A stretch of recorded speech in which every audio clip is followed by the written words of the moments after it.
Hello guys, আসসালামু আলাইকুম। আজকে আমার ভাবির বিয়ে, সেজন্য সবাই সেজেছে। হ্যালো গাইস, এটা নাকি ব্লগ করা লাগে থেকে আমার ননদেরা দেখেন। হ্যালো গাইস, ব্লগ আর ননদ আমার। এটা হচ্ছে ভাবির ভাবি, আর এটা হচ্ছে আমার ভাবি।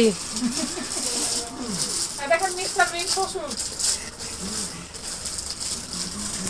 কি ব্যাপার? এটাও হচ্ছে আমার আর একটা ভাবি। কি হারামিগিরি করছিল। এটা হচ্ছে আমার একমাত্র স্বামীর একমাত্র বইয়ের একমাত্র সন্তান কন্যা।